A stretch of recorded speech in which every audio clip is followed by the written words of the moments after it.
Breastfeeding. There is so much information out there, but not all of it is helpful. So I will say, you're probably going to listen to this episode and think to yourself, how come nobody told me about this earlier? Welcome to Stroller Coaster. We're going to introduce you to Flow, which is Munchkin's revolutionary new nipple shield that really changes the way women experience breastfeeding. Now moms can literally see their milk flow while nursing. And we also want to give a special shout out to Target for sponsoring this episode. I'm Lynn Smith, and with me, as always, my co-host, Justin Tyler. Hi, Justin. Hey, Lynn. How you doing? Great, Justin. This is an important episode. I have to say, when I was breastfeeding with my first, I honestly felt like this was the first time I felt like a failure as a parent. I had to deal with the emotional stress, the physical stress. I had an emergency C-section. Everything just felt like I was failing at this. I didn't know if he was hungry. I didn't know if I was producing enough milk. And I feel like everyone's like, it should be easy. It's natural. Just let it happen. And it's funny, I'm like, my chest is getting tight, getting emotional thinking about it, because it's been 9 years since I thought about what it feels like when you are so new at everything. You're exhausted, right? You're sleep deprived. Yeah.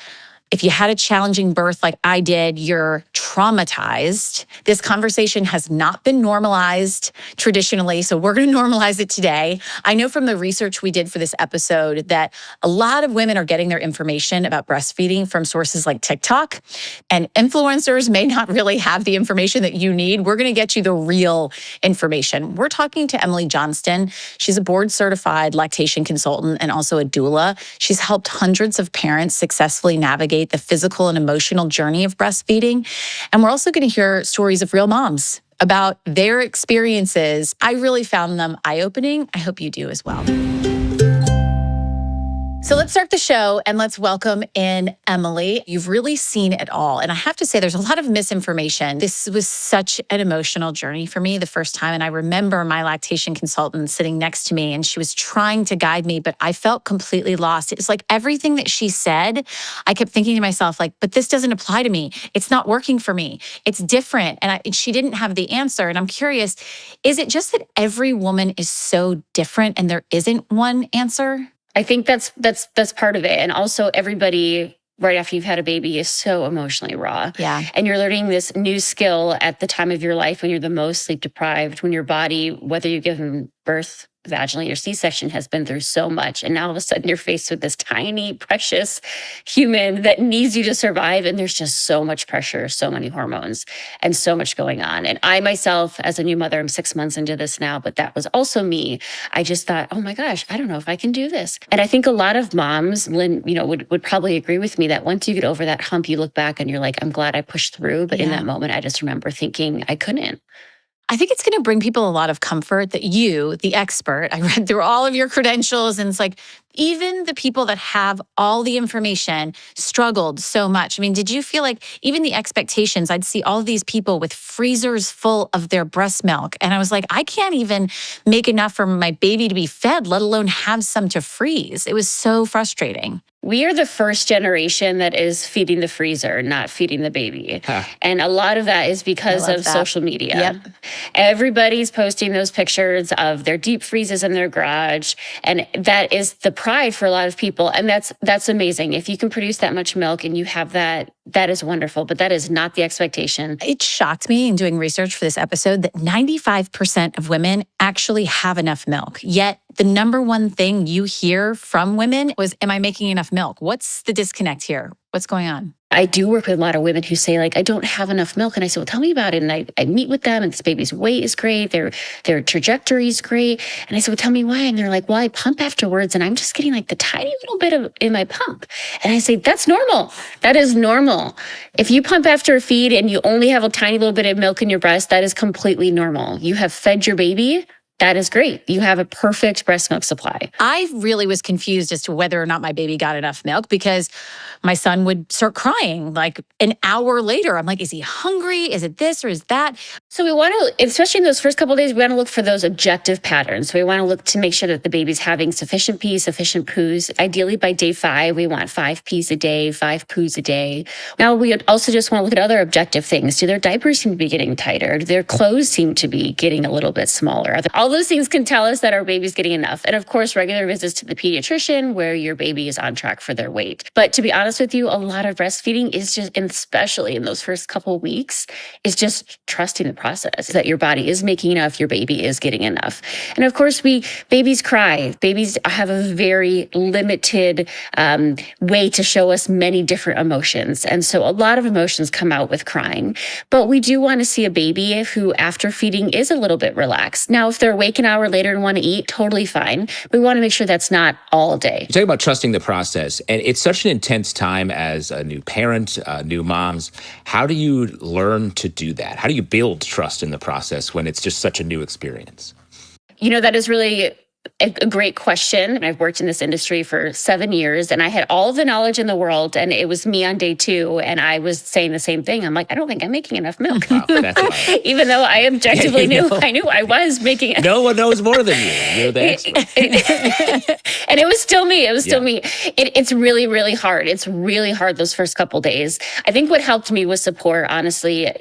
Like I said, I've been in this industry for so long, but I still had my doula next to me who was telling me, like, remember the process. You're doing really great. Look at your baby's poo is green today. That means that your milk is transitioning from that black. Oh, she just had a pee. She's doing really well. Look at that. Or when she popped off, she was really satisfied. Her hands were really relaxed. She's like, look at, she fed. Just hearing those little tiny swallows in those first couple days. But I'm going to be honest with you, it's so hard. Why do you think so many people give up on this? What's the number one reason that you feel like people just say, I can't do this anymore? I think lack of education and lack of support are two primary places where we have a long way to go with new mothers. Now, lack of education comes down to not knowing some normal newborn behaviors. Talking about cluster feeding, a baby who wants to eat and eat and eat and eat is so biologically normal, especially in those first couple of days. But that is a normal biological behavior of a newborn. But it's a time when a lot of moms think, I'm not making enough milk. But then we also talk about lack of support. The majority of mothers in this country are leaving a hospital. Most people are birthing in a hospital, and it is like, good luck. Yep. Congratulations. You look great. Your baby's great. My job is done. To you. My job is done. And then we're not telling them where to turn for lactation support. A lot of pediatricians are not contracted or even have referrals to lactation support. Some new pediatricians are having embedded lactation support, but that's a very new thing. I was shocked doctors don't have formal training on this. They don't. And in fact, I've worked with so many pediatricians, and pediatricians are like, oh, I don't know anything about breastfeeding. They give us a little unit in med school, but I actually don't know that much. Just a really wonderful blanket piece of advice is we need more breastfeeding education. We think nothing of taking a 6-week birthing course, right? Oh, I go for 2 hours every Monday night for 6 weeks to learn about birthing. Yet the amount of time you will spend in labor is nothing compared to the amount of time that you will cumulatively spend breastfeeding if that's a decision you've made. And yet we have like a 1-hour breastfeeding class. Doesn't make sense. Kind of a reality check we need to have when it comes to babies don't sleep through the night. Like, that's not natural for them. What's the science behind that? Yeah, it is true. So when we think that babies are actually used to being swayed and how lovely it is, and that's where they start to be nocturnal is in the womb. When they're walking, your mom's walking throughout the day and they have that nice little swaying and their nice little amniotic fluid. And that's why babies come out enjoying something like the swinger, enjoy being swayed. So that behavior, that nocturnal behavior continues through that early infancy where they are more likely to be up at night and want to be active at night. So it is normal for babies to actually eat even more so at night than they are during the day. But that is the reality, is that a lot of babies will want to consume more milk at night than they will during the day. And that is normal. Eventually, once we get them, on a good routine with breastfeeding, a lot of babies will end up figuring out a circadian rhythm a little bit more, but it is normal for babies for those first several months to wake at night to feed. That is a normal biological process. And there's such a psychological element to it here. Like, I overthought everything from what I was eating to what I wasn't eating. My baby was fussy, so we cut out chocolate, then we cut out this, then we cut out that.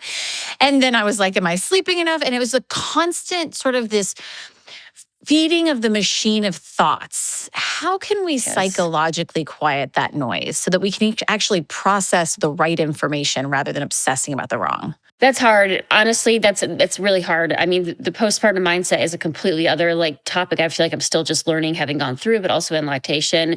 And sometimes when I step in to see clients, sometimes I'm so little of a lactation consultant and I'm so much more of just a friend and saying, okay, who are all these people in this house? Okay, you have your in-laws here, you have your aunt here, your uncle here, oh, your sister's here, your cousin's here. Okay, so what are their opinions? Okay, so do we need to quiet some of that?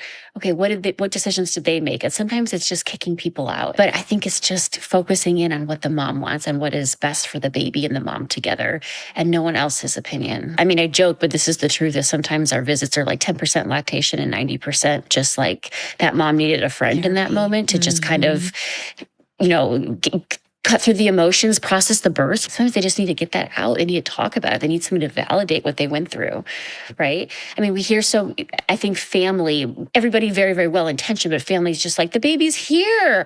The baby's, oh my gosh, she's so cute, blah, blah, blah. We forget that a mom went through something so emotional, so physical, no matter how she did it. And is going through something that is equally emotional maybe, or, that is still a lot. Because that's the thing. The change from the intense emotionality of trying to get our kids to latch that my wife went through to then the satisfaction and just pure joy. Some of her favorite moments she talks about are breastfeeding with our two daughters. And it's that emotional change is intense. It's so intense. Hugely intense, hugely intense. What would you say is the top piece of advice that maybe you would have given yourself right before you had your baby with your expertise? I tell a lot of moms, and I told myself this as well, is not to make a decision on your hardest day that you're going to regret on your best day. And so when I meet moms that are in the thick of it and they're like, I just don't know if I can keep going, I say, well, where do you think you're going to be in 3 weeks? How would you feel about this? And so as long as we can pull them out of that worst day, I think a lot of moms are so glad that they didn't give up. I want to also acknowledge that some people just don't like breastfeeding, and that's okay too. And some people don't feel bonded to their babies. But they will look at their baby and they'll say, I don't love this, but I'm okay doing this because I know it's really good for you. And for that mom, that's also really great. And I celebrate that. But I also want to honor that not every mom is oh, breastfeeding was this magical experience, but they keep it up because they know that it's good for their baby and they know it's good for them. But that's okay as well. That's totally valid emotion to feel. Emily, this has been such amazing information. And also, I'm comforted in the fact that you experienced this yourself, even with all the knowledge that you had. It's just a natural thing as a mother, a new mother who is experiencing this for the first time, that you're going to have these emotions. And this episode surely answered a lot of questions. Thank you. Yeah, thanks so much for having me. Justin, I think that the biggest takeaway from all of this is if she felt this way, then pretty much all of us are going to feel this way. This is maybe just one of the more challenging things in parenting that we have to just say, we can just get all the information that we possibly can, but let's accept there's going to be hard times and there's really beautiful times too. Justin, confidence plays such a big role in all of this. As Emily pointed out, the uncertainty of knowing how much milk you're producing can be so stressful. Munchkin's new Flow Nipple Shield is helping by showing moms their milk flow while nursing. Yeah, when we first saw this, it really did blow my mind. It's so simple and elegant in the way that you actually just get to see milk flowing to your baby. Something you just haven't been able to do before this. And speaking of Flow, you can find it at Target along with everything you need for every stage of feeding, from sippy cups to fan favorite baby foods and snacks. With Target Circle 360, it's easy to get everything you need for baby and parents with fast and free unlimited same-day delivery. Visit target.com/circle or the Target app for more details. Subscription required. Same-day delivery is subject to terms. Applies to orders over $35. It's time for our parenting stories of the day. To introduce them, here's Mirlo McAlister. She's a lactation consultant from California. My breastfeeding journey started with a lot of enthusiasm, but the support was not provided. I even had a nurse roll her eyes at me when I was trying to breastfeed my son Donovan, and she never took the time to come over and help me out. It just made me feel so less than. And it could have been, it didn't have to be that way. It doesn't have to be that way. And that's really my commitment to these moms that I work with, to never have any of them ever feel the way that I did at that time, in that vulnerable period of postpartum. So through the years, I've worked with many, many moms, and I've heard lots of stories that are very similar to mine, and I've been able to help them. And here are 3 of them. Hi, I'm Cynthia. I'm a mom of a new baby. She's 2 months. Her name is Paloma. So before becoming a parent, you don't really understand the reasons why you breastfeed on a certain schedule or you're breastfeeding in a certain area. A few years back, I remember going to my friend's party, and immediately when I opened the door, I see her friend breastfeeding.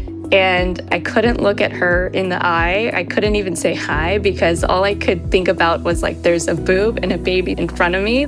So it was that moment where I thought, like, why can't she just go into another room? Why is she feeding here? Fast forward to now, I completely understand why that friend was breastfeeding in the living room. I understand the necessity of breastfeeding wherever and whenever baby needs it.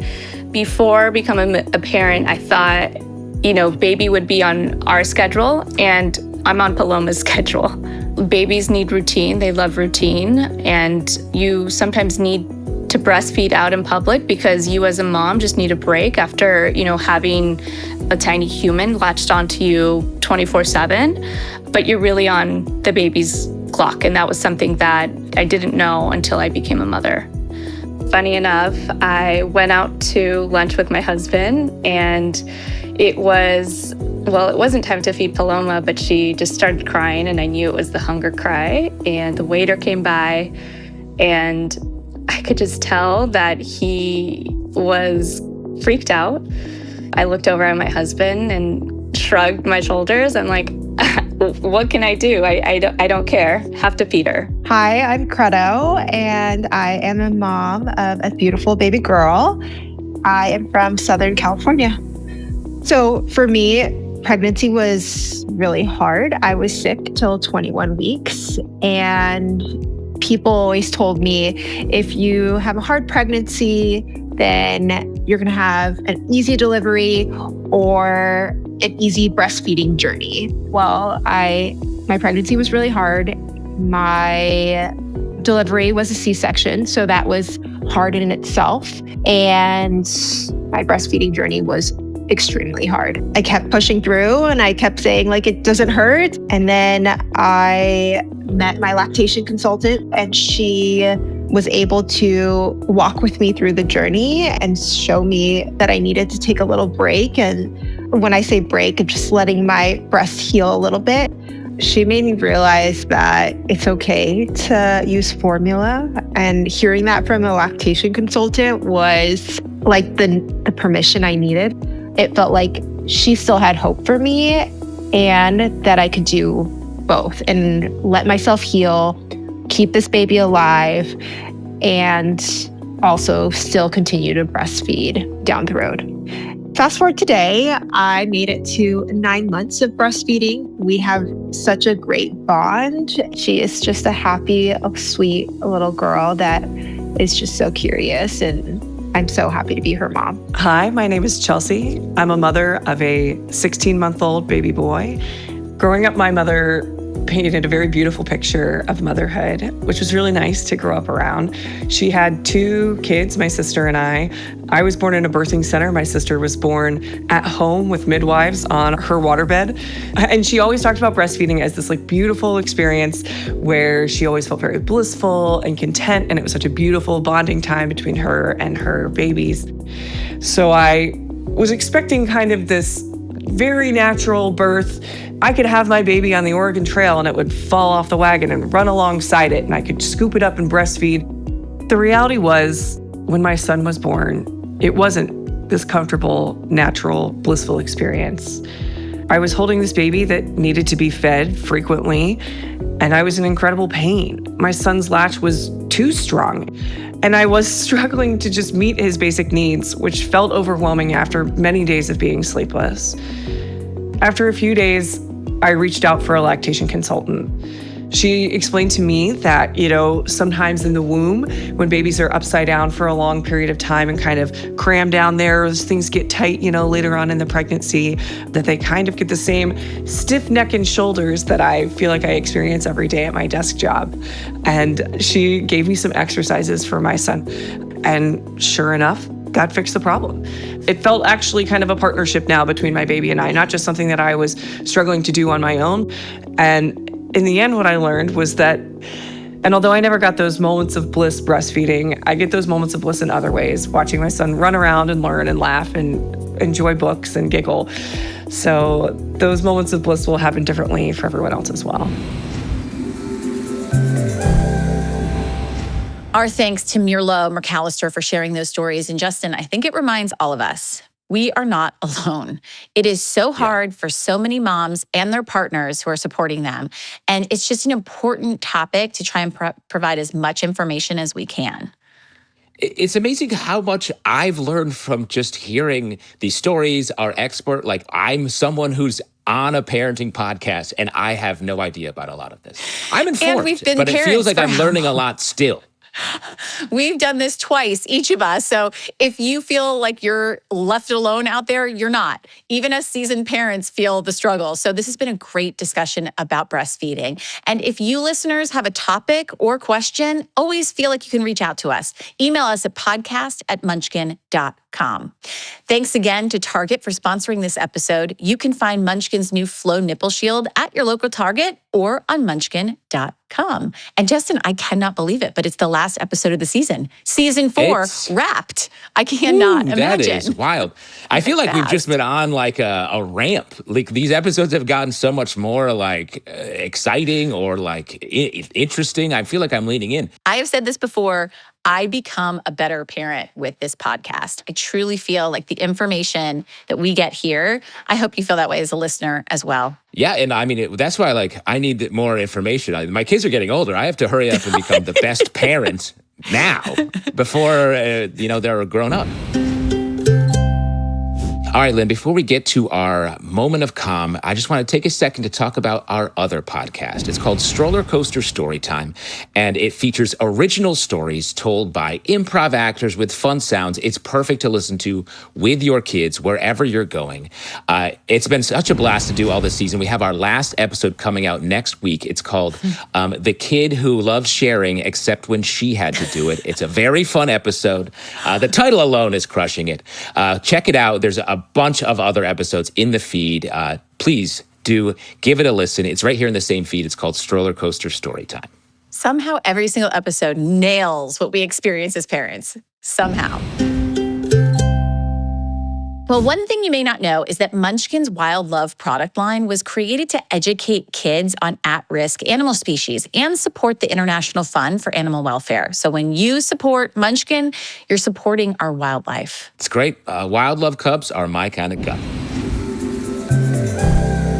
It's time for your moment of calm. And today we're going somewhere especially peaceful, to the calm turquoise waters of Bermuda, home to the beautiful green turtle grazing in the seagrass along its shores. Feel the warmth on your shoulders as you stroll across pink sand and warm, gentle waters. Enjoy.